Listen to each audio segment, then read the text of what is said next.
They told us paper was just for writing. They didn't tell us it was for building. Welcome back to the archives of the pivot paper. I've got a story for you today about a woman who had to redraw her own map. Her name was Claudette, and in the winter of 2015, she did something most people only dream about in the dark. She stopped working. Not because she was fired, not because she was sick, not because she won the lottery or married money or got some inheritance that changed everything overnight. She stopped because she had built something quiet, something her colleagues couldn't see, something her manager never thought to ask about. Claudette was 48 years old. She had worked for the same logistics company in Memphis for 26 years, started as a data clerk right out of community college, worked her way up to senior operations analyst, reliable, steady, the woman they called when systems failed at 9 p.m. on a Friday, the woman who never said no. But that winter, something shifted. It wasn't one moment. It was the accumulation of 1,000 small moments that had been stacking up like invoices in a drawer she kept meaning to sort through, but never did. The morning her director walked past her desk again without speaking, the quarterly meeting where her idea was dismissed, then repeated by a younger colleague 10 minutes later and celebrated as innovative, the performance review that praised her consistency but offered no raise because, as they said, the budget is tight this year, the email that came at 6:47 a.m. asking if she could cover someone else's weekend shift again. She sat in her car that morning in the company parking lot, engine still running, coffee going cold in the cup holder, steam fogging the windshield, and she asked herself a question she'd been avoiding for 5 years. What am I building here? Not what was she earning, not what was she contributing, but what was she building? The answer was so clear it hurt. Nothing. She was maintaining, preserving, sustaining a structure that didn't have her name on it. Claudette had a pension, a 401k with a decent balance, health insurance, 2 weeks of paid vacation she rarely used because there was always too much work and no one else who knew the systems like she did. She had security. At least that's what it looked like on paper. But security, she realized, wasn't the same as sovereignty. Security meant she was protected as long as she stayed useful. Sovereignty meant she owned the ground she stood on. And Claudette didn't own anything tied to that building. She thought about her mother, worked 32 years as a hospital housekeeper in Detroit, died 6 months after she retired, never got to see Europe, never got to sleep past 6 a.m. without an alarm, never got to sit in her own kitchen on a Tuesday morning and decide the day was hers. Her mother had security too, right up until the end. Claudette didn't want to die with a gold watch and a plaque. She wanted her time back. Not someday, not at 65, now. But here's the thing about wanting your time back when you're 48 years old and still need to eat and pay a mortgage and keep the lights on. You can't just want it, you have to engineer it. And most people don't know how. They think freedom is for trust fund babies and tech entrepreneurs and people who got lucky with real estate in the 90s. They don't know that freedom can be built quietly with math and a plan and the kind of patience that doesn't look like ambition to anyone watching. Claudette had been building for 7 years, not loudly, not obsessively, just consistently. While her colleagues bought new cars and went on cruises and upgraded to bigger houses and better school districts, Claudette stayed small. She kept her 2003 Toyota Camry with 140,000 miles on it. She stayed in the same modest ranch home in Frasier she'd bought in 1998. She learned to cook instead of ordering takeout. She stopped shopping as entertainment. And every 2 weeks, when her paycheck hit her account, she moved money before she could spend it. Not into savings, that's what most people do. They save. They park their money in accounts that earn 0.8% interest and call it responsible. Claudette didn't save, she bought. She bought shares of companies that paid dividends, utility companies, consumer staples, REITs, boring, unglamorous, dividend-paying stocks that sent her checks every quarter like clockwork. She reinvested those dividends, and over 7 years, while no one was watching, those checks grew. $47 a month became $112. $112 became $340. $340 became $680, and by the winter of 2015, Claudette was receiving $1,900 a month in dividend income. Passive, automated, hers. Her colleagues had no idea. Her family had no idea. She didn't post about it, didn't brag, didn't explain. She just built. And that morning in the parking lot with the coffee going cold and the steam fogging the windshield, Claudette did the math one more time. She pulled up her notebook app. Dividends, $1,900 a month. Pension, if she left now using Rule of 55, $1,450 a month. Mortgage, $710 a month. Utilities, insurance, groceries, gas, approximately $1,100 a month. Total, $1,810 to live. Total income if she walked away, $3,350. She had a $1,540 surplus every month without working.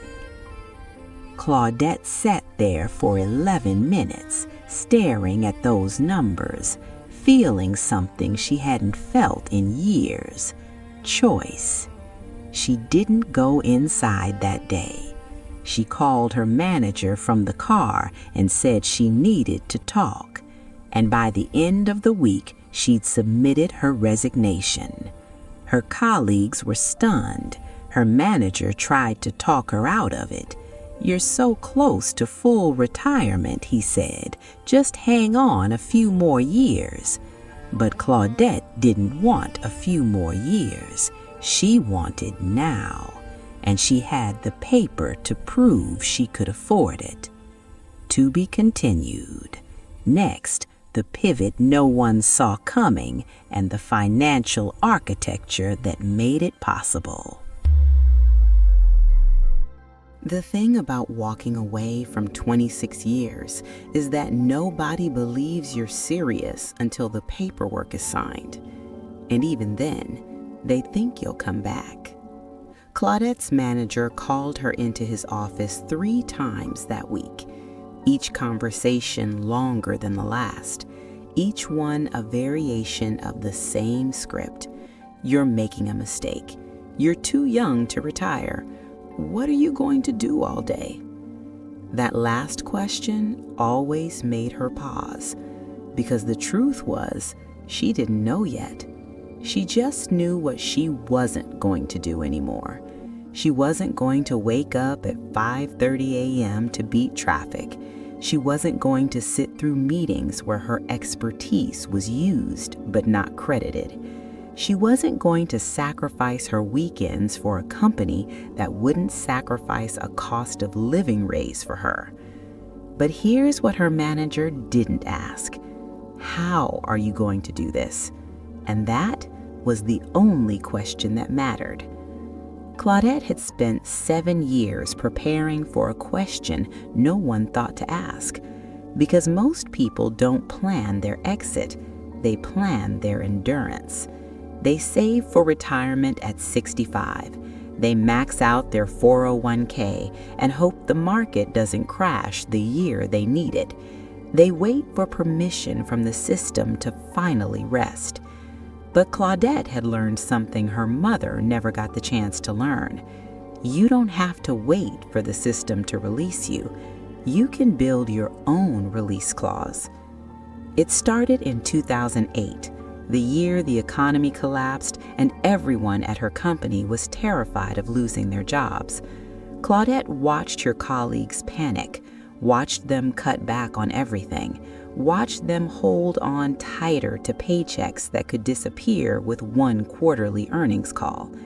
And she realized something that changed everything. A paycheck is not security, it's dependency. So while everyone else was paralyzed by fear, Claudette got curious. She started reading, not the personal finance blogs that told you to cut out lattes and pack your lunch. She went deeper. She read about asset allocation, about cash flow versus net worth, about the difference between earning money and owning things that generate money. She learned that rich people don't work for paychecks. They work for assets, and assets work for them. Claudette didn't have a lot of money to start with, but she had something more valuable: time. 7 years of it, and a willingness to live below her means while she figured it out. She opened a brokerage account in 2009, started small, $200 a month. She bought her first shares of a utility company her coworker had mentioned in passing, Duke Energy. Not sexy, not exciting, but stable. And every quarter, they sent her a dividend check, $11.47. That first check felt like a secret, like she'd discovered a door in her house she didn't know existed. She reinvested it immediately, bought more shares, and 3 months later, another check came, $12.03.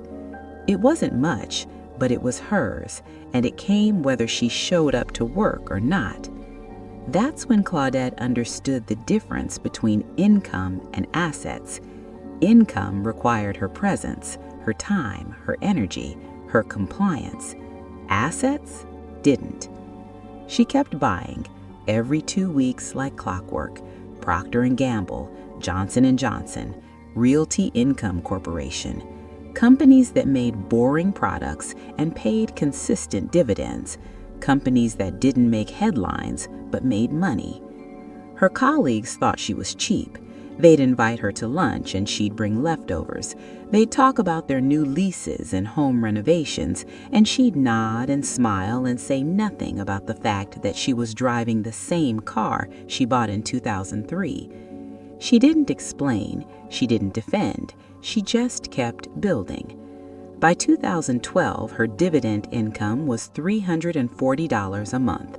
By 2014, it was $980, and by the winter of 2015, when she sat in that parking lot doing the math one last time, it was $1,900. But here's the part most people miss when they hear stories like this.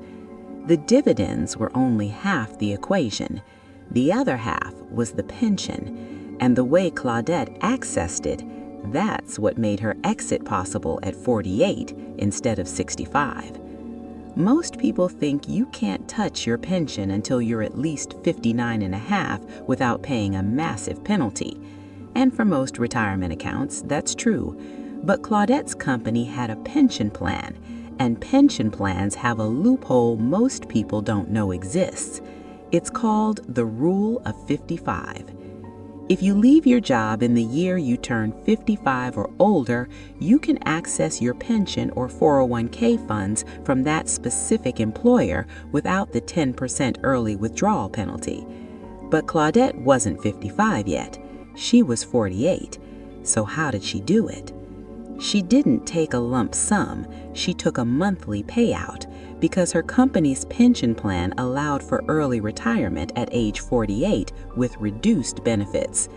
The reduction was significant, about 40% less than if she'd waited until 65.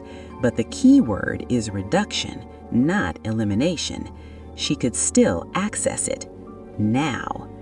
Her pension at 48, $1,450 a month. Her pension at 65, $2,400. Most people would look at that gap and say, wait, but Claudette did different math. If she waited until 65, she'd work 17 more years for an extra $950 a month. That's 204 more months of waking up to an alarm, 204 more months of someone else controlling her time, 204 more months of her life gone. But if she left now, she'd have 204 months of freedom, and in those 204 months, her dividend income would keep growing, compounding, working while she rested. She didn't need the maximum pension, she needed enough, and enough plus assets was freedom. That's the pivot most people never make. They optimize for the biggest number at the end, but they forget to calculate the cost of getting there. Claudette calculated differently. She calculated in time, and time was the only asset she could never get back. So when her manager sat across from her that Friday afternoon and said, "You're walking away from $950 a month," Claudette looked him in the eye and said something she'd been rehearsing in her head for 7 years. "I'm not walking away from anything. I'm walking towards something you can't see."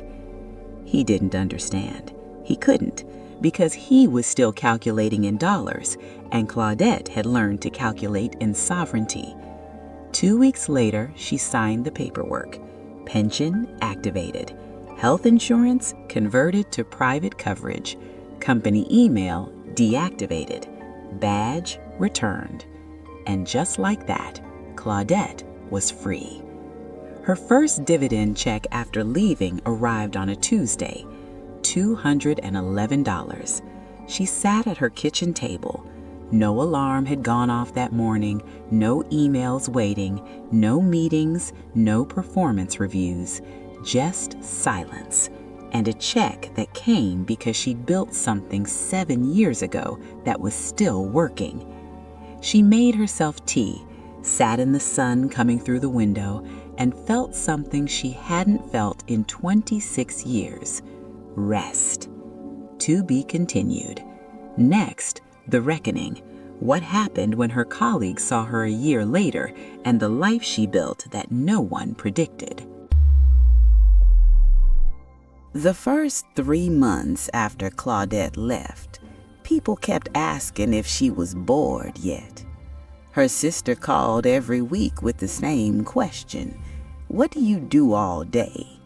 As if a life without a job was a life without purpose. As if the only legitimate way to spend time was to exchange it for someone else's approval. Claudette didn't argue. She just said, "I'm figuring it out." But the truth was, she already had it figured out. She'd spent 7 years building the infrastructure. Now she was learning to live inside it. And that required a different kind of work. Not the work of producing, the work of protecting. Because here's what nobody tells you about walking away early. The system is not designed for people who leave before they're supposed to. The system is designed for compliance, for waiting your turn, for collecting your full benefits at the age they've decided is appropriate. And when you step outside that design, you have to become your own architect, your own protector, your own authority. Claudette learned this the hard way in month 4. She got a letter from her former employer's benefits department.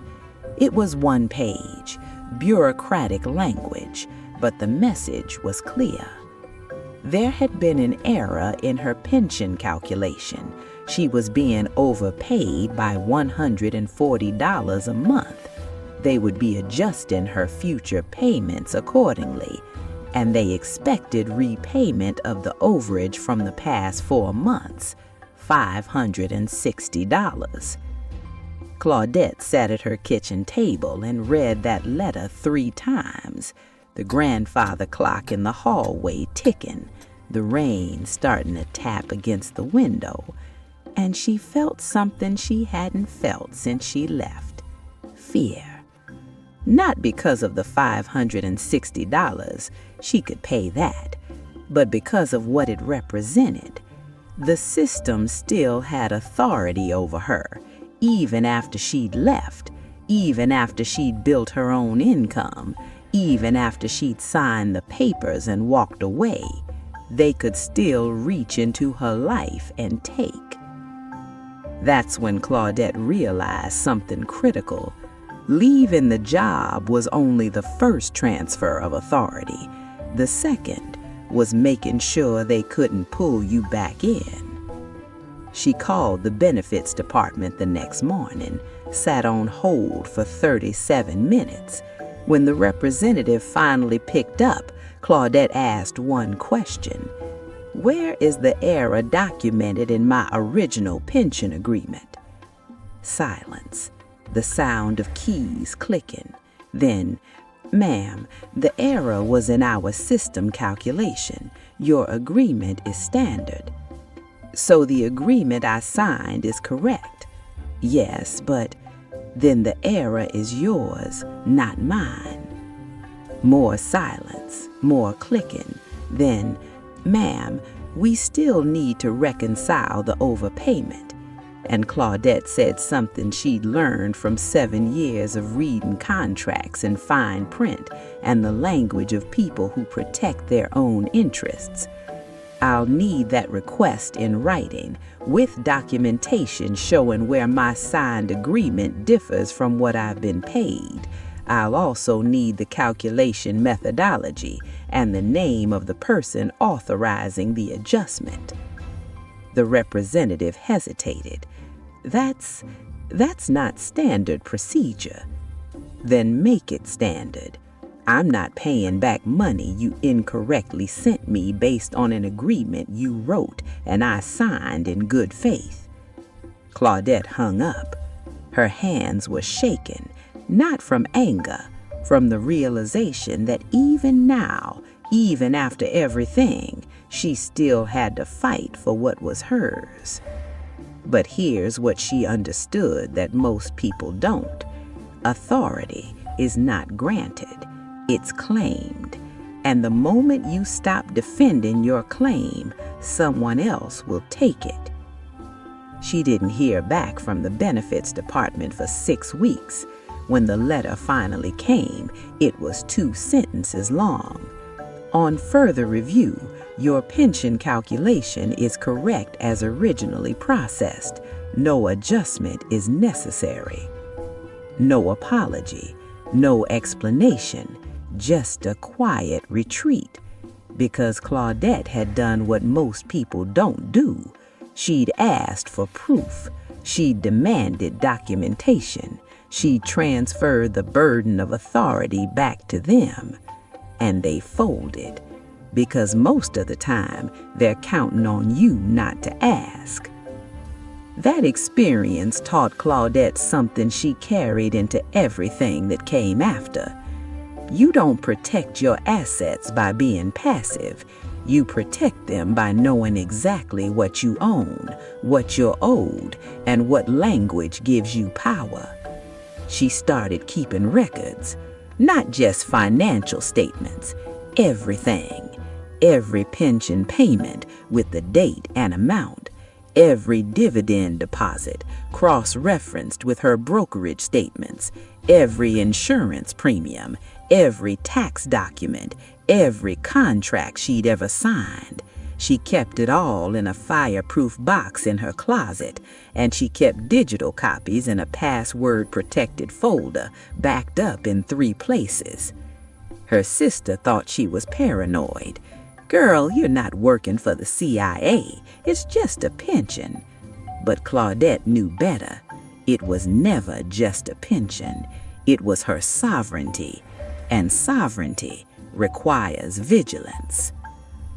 Month 6, she got a call from a financial advisor, someone from her old company's retirement planning partner. He wanted to help her optimize her portfolio. He used words like fiduciary duty and comprehensive wealth management and maximizing growth potential. Claudette listened, asked questions, took notes, and at the end of the call, she said, "I appreciate the offer, but I'm managing my own assets." The advisor paused. "Ma'am, with all due respect, most people don't have the expertise to—" "I didn't say I have expertise. I said I'm managing my own assets." She hung up because she learned something in those 7 years of building. Expertise is not the same as authority. Advisors can have all the expertise in the world, but if they don't have your values, don't have your vision, don't have your story, then their expertise serves them, not you.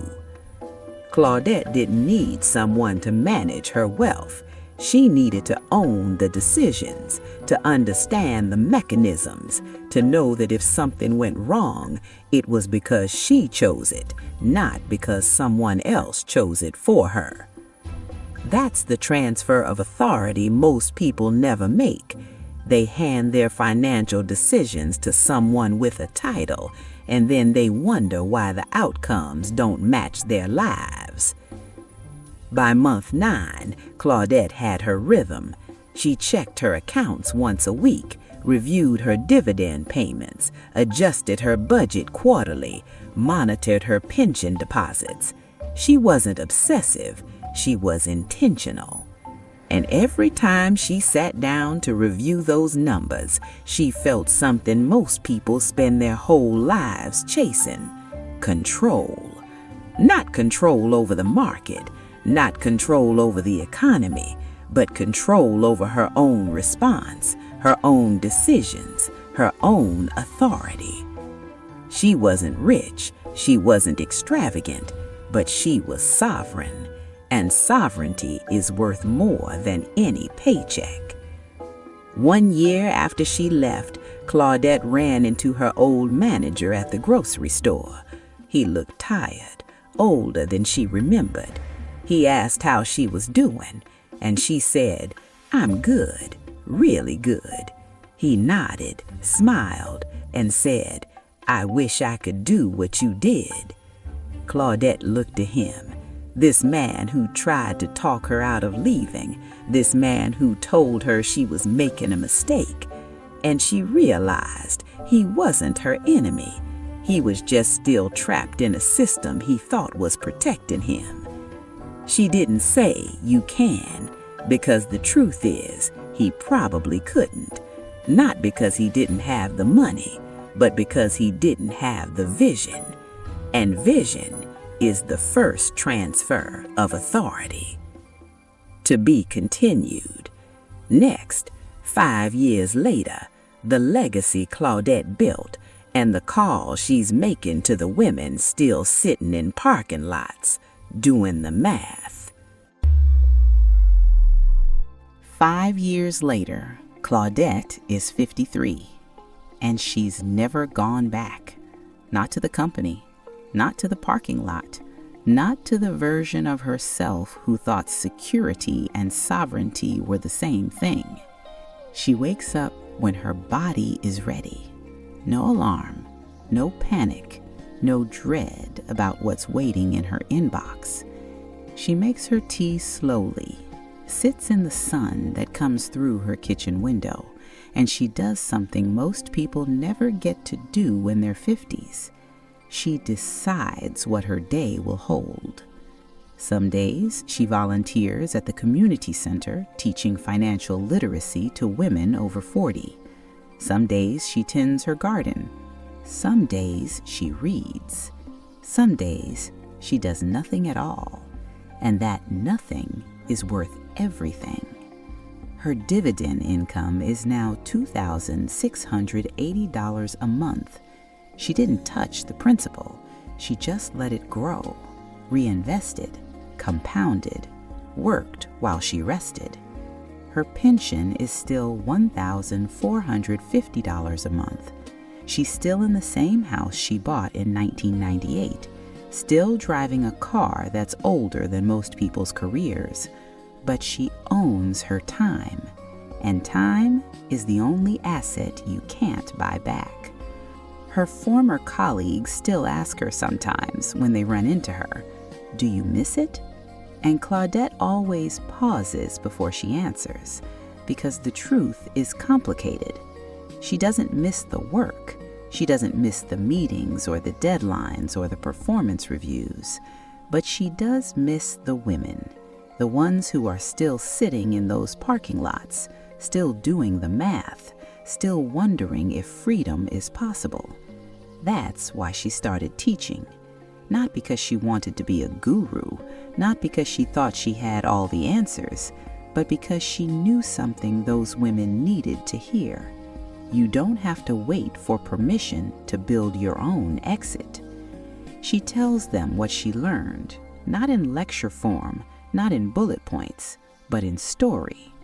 She tells them about the first $11.47 dividend check, about the rule of 55 that no one at her company mentioned, about the benefits department that tried to take back money they'd sent her, about the financial advisor she didn't hire, about the 7 years of living small so she could live free. And every time she tells it, she sees the same thing in their eyes: recognition. Not because they have her exact situation, but because they have her exhaustion, her realization, her question. What am I building here? That question is where sovereignty begins, not in the answer, in the asking. Because most of us never ask. We just assume the path we're on is the only path. We assume security is the goal. We assume 65 is the finish line. We assume freedom is for other people. But Claudette learned something her mother never got the chance to learn.